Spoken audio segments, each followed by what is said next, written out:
Isis was the patroness of the magical arts among the Egyptians.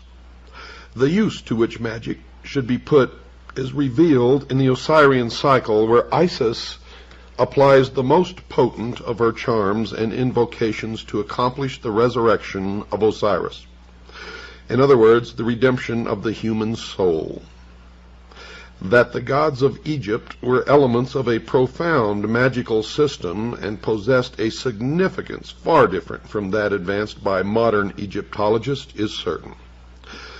The various deities of the Nile Valley were elements of an elaborate magical metaphysical system, a kind of ceremonial Kabbalah. This cannot be denied. But even when impressed with the reality of this fact, the modern Egyptologist still balks. Supposing, he asks, that the Egyptians did possess an elaborate metaphysical doctrine, of what value is its rediscovery in an age when the natural has been demonstrated to be mediocre and the supernatural non-existent? Even if these extinct persons whose mummies clutter up our museums were the custodians of some mysterious lore, we have simply outgrown it. Let the dead past bury its dead, they say. We prefer to live in an era of enlightenment, an enlightenment which you would blight by asking us to espouse the superstitions of our remote ancestors. These so-called superstitions, however, it is interesting to note, die hard. In fact, they do not die at all, but insinuate themselves as a discordant note in our matter-of-fact existences.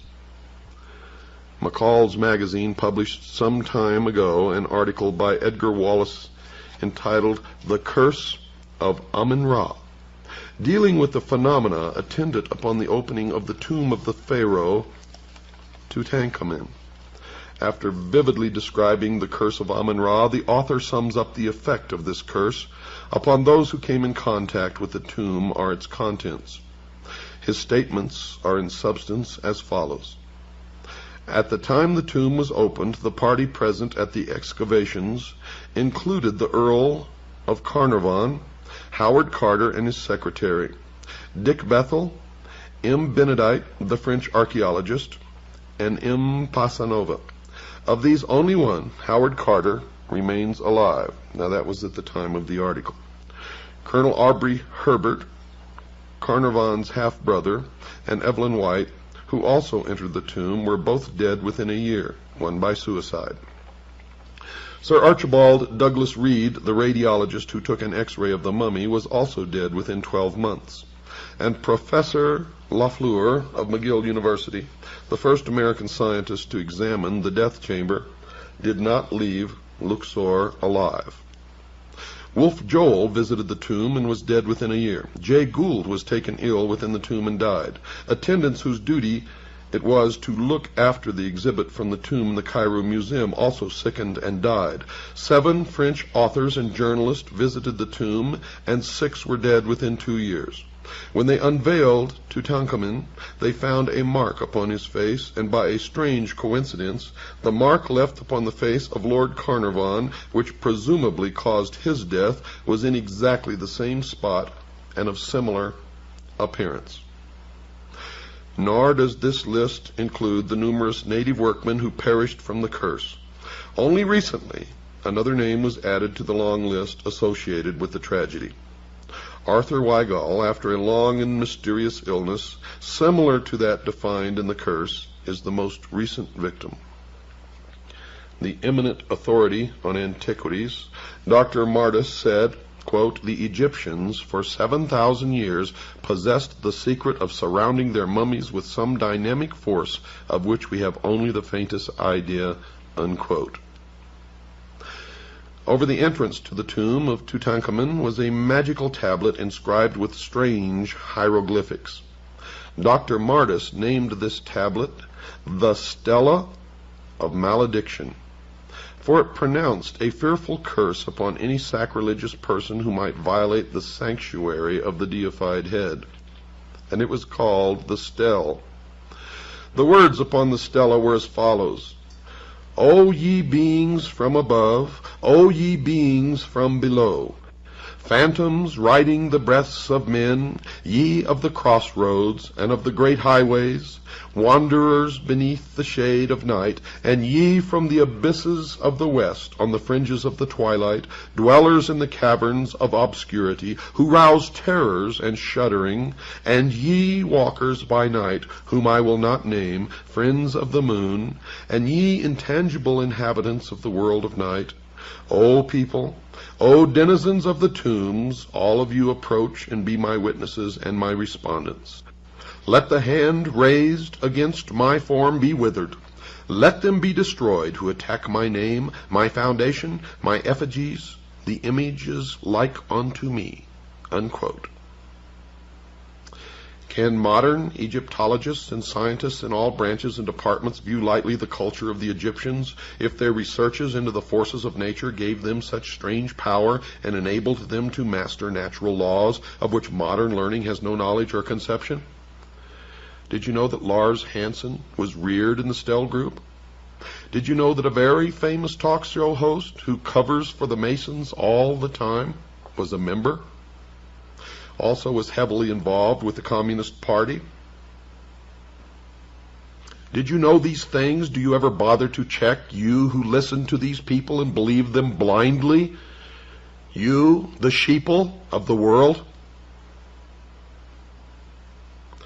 Circumstances so extraordinary as the curse of King Tutankhamun simply overtax the theory of mere coincidence, folks. Nor is this an isolated case, as those will remember who read the accounts of the Cleopatra mummy curse many years ago. It will also be noted that in this age of moral certitudes, the story of the Tutankhamun curse had no sooner been broadcast than several of our large museums were deluged by gifts of Egyptian antiquities from private individuals who no longer desired to own them. And these persons, most of them well educated, as modern education goes, were not superstitious. They were just careful. The following article appeared in an English newspaper in 1923. Quote, "The death of Lord Carnarvon has been followed by a panic among collectors of Egyptian antiquities. All over the country, people are sending their treasures to the British Museum, anxious to get rid of them because of the superstition that Lord Carnarvon was killed by the Ka, or double of the soul of Tutankhamun. These fears are, it is hardly necessary to state, absolutely groundless." Unquote.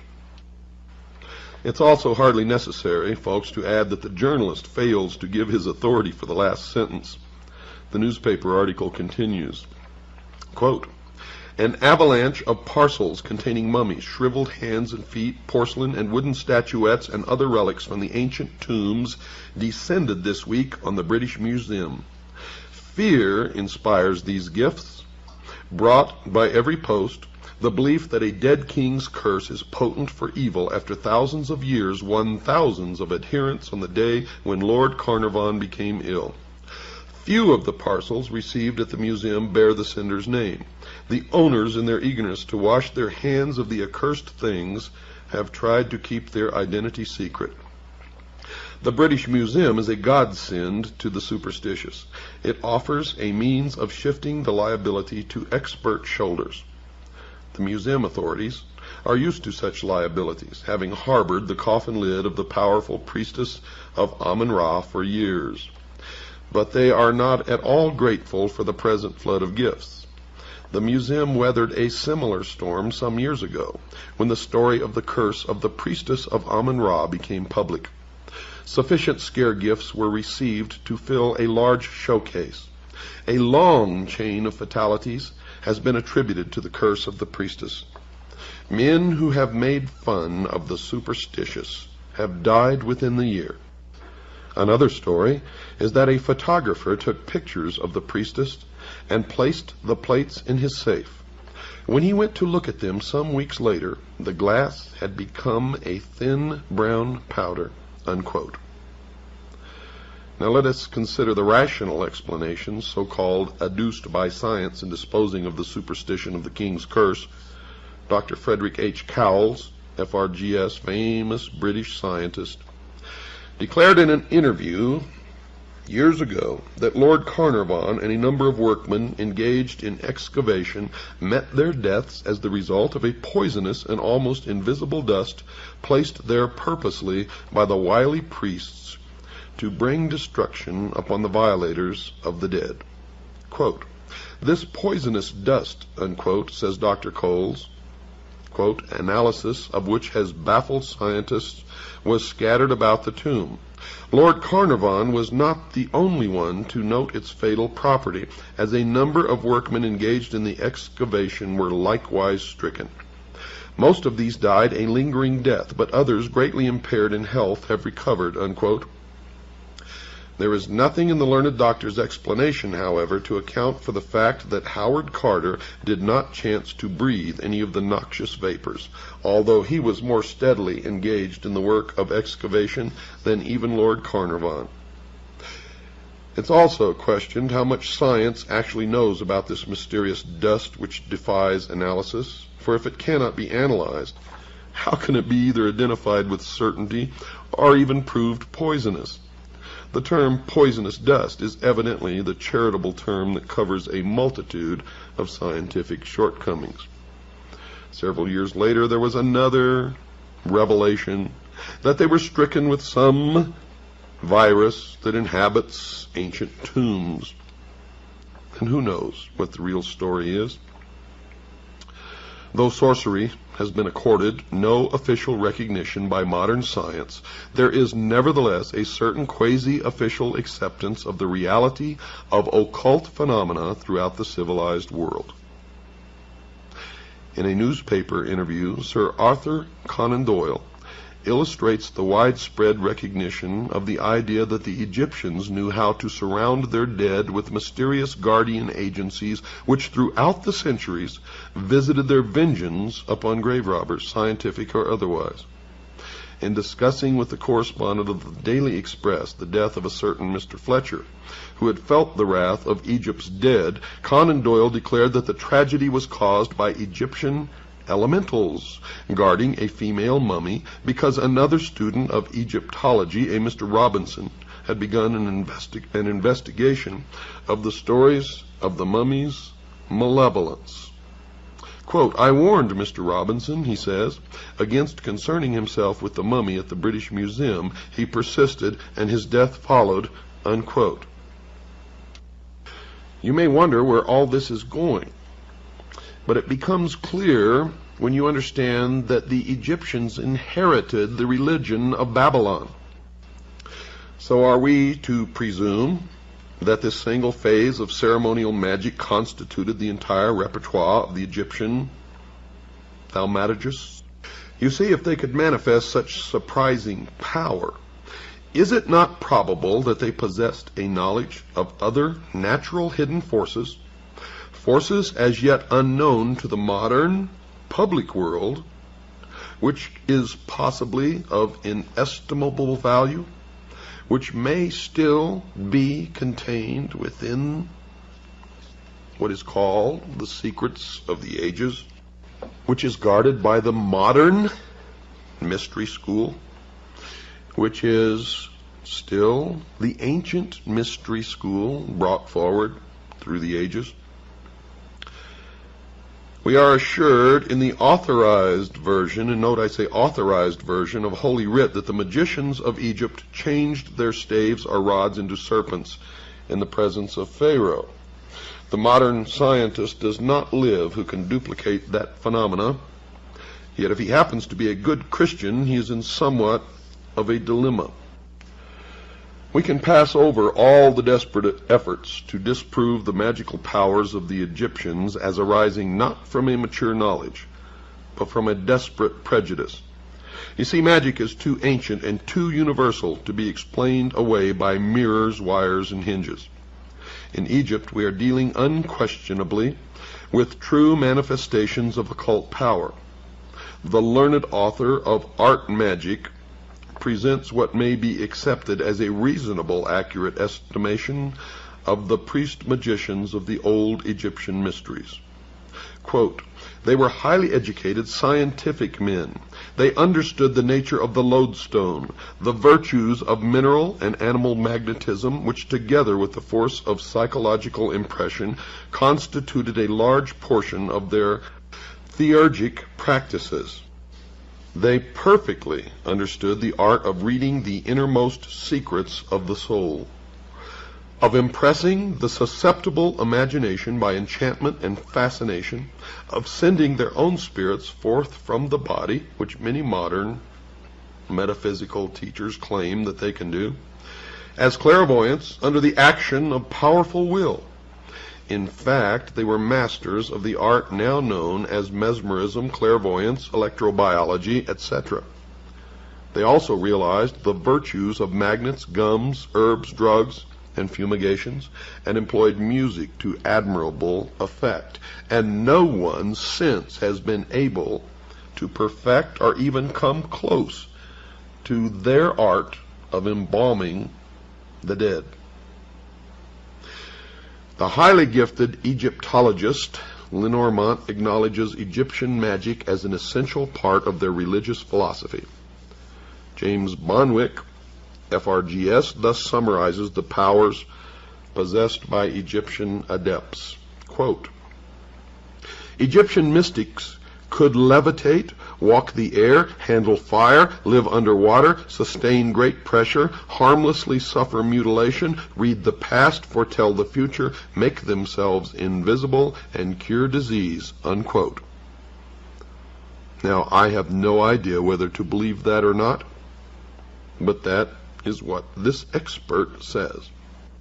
Now, if you doubt the power of magic wielded by the priests of Mystery Babylon, listen to this.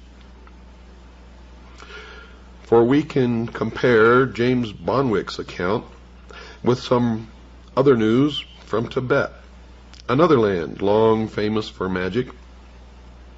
Dr. Alexander Cannon, a distinguished scientist, a doctor of medicine, a celebrated psychiatrist, a master of arts, and a fellow of the Royal Geographic Society, brought back a strange record from the land of the Lamas.